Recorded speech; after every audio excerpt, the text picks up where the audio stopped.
Mahigpit ang kapit ng lalaking ito sa puno ng niyog para hindi mahulog sa rumaragasang tubig na may kasamang mga kahoy at bato sa maasim Sarangani. Nakaligtas siya kalaunan ayon sa mga residente. Ayon sa maasim MDRMO, umapaw noon ng isang ilog matapos ang mga pag-ulan sa bundok kaya nagka-flash flood. Mahigit 100 pamilya ang inilikas. 4 naman ang nasugatan, kabilang ang isang nakuryente. Ayon sa PAGASA Intertropical Conversion Zone o ITCZ, ang nagpaulan sa Mindanao.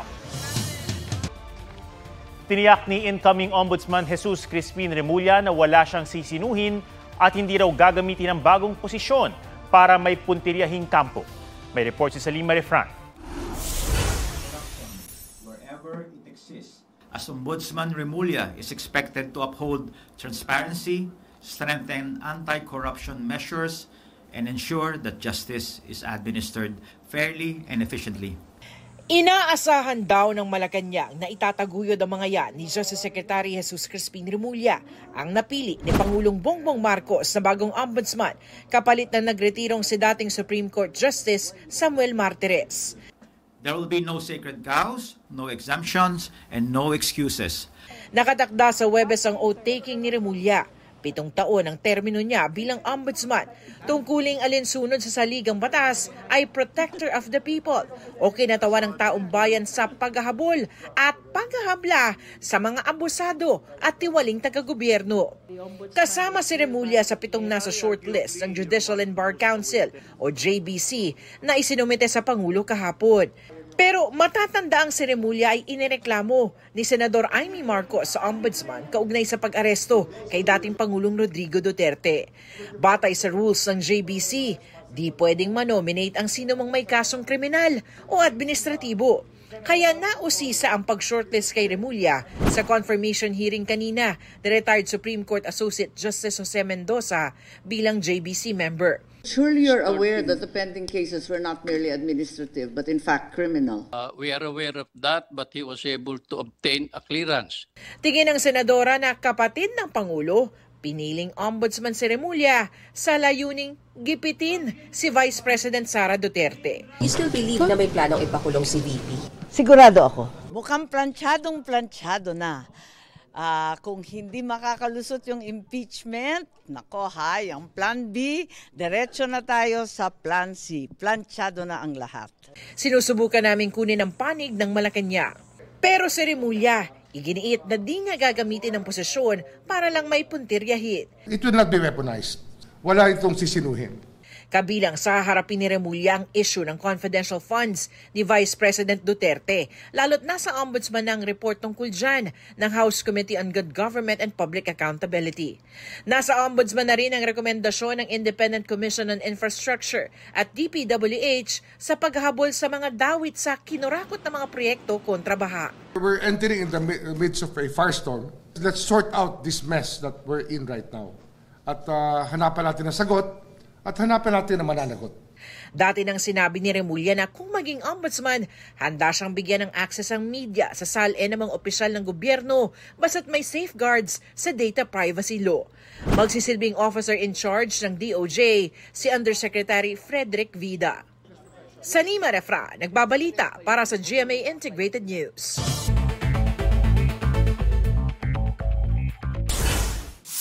Curly Discaya, handa raw pangalanan sa affidavit ang malaki at na impluwensyang taong sangkot umano sa manumalyang flood control projects. Ano ba naging papel ng malaking tao na yun? Siyang architect. Na lahat ng ito? Yun ang alam namin. Paano malaki ang hiningi? Malaki. As in, gaano kalaki? Basta malaki. Kapalit na? Para hindi siya maistorbo sa proyekto. Ngayong araw, nagpetisyon sa korte ang mga Diskaya para sa writ of habeas corpus o hiling na maalis sa custody ng Senado.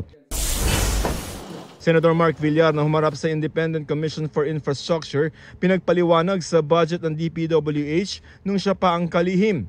Nang tanungin ukol kay dating Bulacan 1st District Engineer Henry Alcantara, sabi ni Villar, He is organic sa Department of Public Works and Highways. Naungkat din ang umano'y 18 billion peso project sa Las Piñas ng kanyang pinsan. Ayon sa ICI, sumagot si Villar na kung may naaprobahang kontrata rito, yan ay noong wala na siya sa DPWH. Ilang technical report na magpapabilis sa investigasyon ng ICI na i-turn over na ni Baguio City Mayor Benjamin Magalong sa pumalit sa kanya bilang special advisor na si Rodolfo Azurin. Senador Jinggoy Estrada inihabla si dating DPWH Engineer Bryce Hernandez ng perjury dahil sa anyay pagdawit sa kanya sa mga maanumalyang flood control project. Tugon ng kampo ni Hernandez na nais lamang daw siyang takutin at patahimikin. Iglesia ni Cristo na nawagan na gawing transparent ang mga pagdinig ng ICI at huwag ihinto ang hiwalay na investigasyon ng Senado.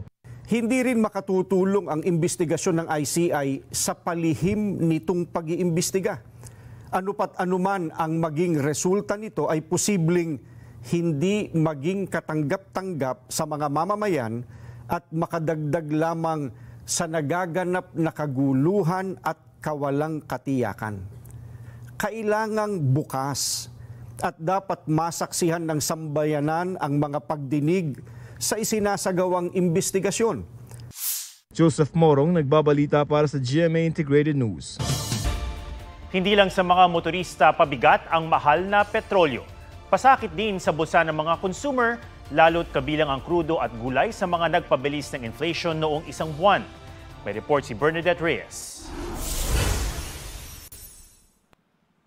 Bago pa ang oil price hike ngayong araw, ilang linggo na ring walang preno ang taas presyo ng gasolina, diesel at kerosene. At yan ayon sa Philippine Statistics Authority ang nagpasipa na naman ng inflation o bilis ng pagmahal ng mga produkto at serbisyo sa bansa. 1.7% ang inflation rate nitong Setyembre mula sa 1.5% noong Agosto. Sabi ng PSA, tumaas ang transportation cost na hindi gumalaw sa nagdaang buwan. Nakaambag din sa pagharurot ng inflation ng pagmahal ng pagkain, partikular ang mas mabilis na taas presyo ng gulay na resulta ng mga bagyo at pagbaha. Noong month of September, halos weekly tumataas yung presyo ng diesel. Yung gasoline naman may weeks na bumaba pero karamihan ng weeks ay tumaas. So ito yung risk, transport, at alam natin in the past, pag tumataas yung transport, after a few months tumataas yung ibang mga commodity groups. Mabagal din daw ang pagmura ng bigas, bagamat ayon sa PSA, unti-unti raw nararamdaman ang epekto ng import ban. Ngayong Burr months, binabantayan ng PSA ang galaw ng gasto sa transportasyon at presyo ng mga pagkain na maaari raw makaapekto sa inflation rate. Kahit ang September inflation ang pinakamabilis sa loob ng 6 na buwan, ayon sa Bangko Sentral ng Pilipinas, pasok ito sa target nila na 1.5% to 2.3%. Sa mga rehiyon, mas mabagal ang inflation sa Metro Manila. Mas mabilis naman sa Central Visayas. Pero ang gasto sa transportasyon sa NCR bumilis nitong Setyembre kumpara nung isang buwan. Malaking ginhawa sana sa mga commuter ang mga big-ticket transportation project gaya ng Metro Manila Subway. May bagong tunnel boring machine o makinang panghukay ng lagusan na dinala sa estasyon sa Camp Aguinaldo papuntang Anona Station. Full speed ahead na ika nga itong ongoing na construction ng Metro Manila Subway. At sa sandaling matapos na itong proyekto, inaasang malaki ang maitutulong nito para maibsan ang pabigat na daloy ng trapiko sa Metro Manila. 2028 ang initial target ng paglulunsad nito, pero sa 2032 pa inaasang matatapos ang buong 33-kilometer subway. Patuloy pang nakikipagnegosasyon ng DOTR sa mga matatamaang ari-arian para maplansya ang issue sa right-of-way. Out of the 33 properties, meron po tayong naiiwan na 12 na kailangan pang patuloy pa rin ang negosasyon, patuloy pa rin pag-iipag-usap. Kasi yung isang property dun, ang balita ko, creek naman. So hindi siya kasama sa kailangang bayaran. Bernadette Reyes, nagbabalita para sa GMA Integrated News. Nahuli kamang pagsalpok ng motorsiklo sa isang multi-purpose vehicle sa Kidapawan City. Pagliko ng MPV sa kanto, kita ang humaharurot na motorsiklo na dumiretso sa sasakyan. Sa lakas ng impact, dead on the spot ang 20 anyos na rider. Sa kwento ng saksi sa pulisya, nakikipagkarera ang rider at nag-ala Superman ng madisgrasya. Sugatan ng driver ng MPV at pasahero niya. Sinusubukan pa silang kuna ng pahayag. Ayo, wala na akong bukol. Konting-konti na lang, oh. Pagliit ng bukol sa lieg ng komedyanteng si Ate Gay, ipinakita niya sa kanyang social media post matapos ang ika-6 niyang radiation therapy. Sa isang episode last month ng Kapuso Mo Jessica Soho, ni-reveal ni Ate Gay na na-diagnose siyang may stage 4 cancer. Nakapag-radiation na siya sa tulong ng anonymous donor na tinawag niyang Anghel. Shuve Etrata, personal na tumulong sa relief distribution sa Cebu, katuwang ang Boy Scouts of the Philippines. Nung narinig ko talaga, kinumusta ko kaagad yung mga family ko sa Bantayan. Upon knowing na they're okay, doon ako nag-extend ng help sa mga taga-Bugo, sa mga taga-San Remigio. Actually, nakakalungkot, nakakaiyak, pero I believe naman in the resilience talaga of mga Cebuano talaga. Sa Hollywood, itinanggi ni Taylor Swift ang bali-balitang last album na niya, ang newly released na The Life of a Showgirl. Paglilinaw ng American pop star, very supportive ang fiancé niyang si Travis Kelce, kaya magpapatuloy ang paggawa niya ng kanta. Aubrey Carampel nagbabalita para sa GMA Integrated News.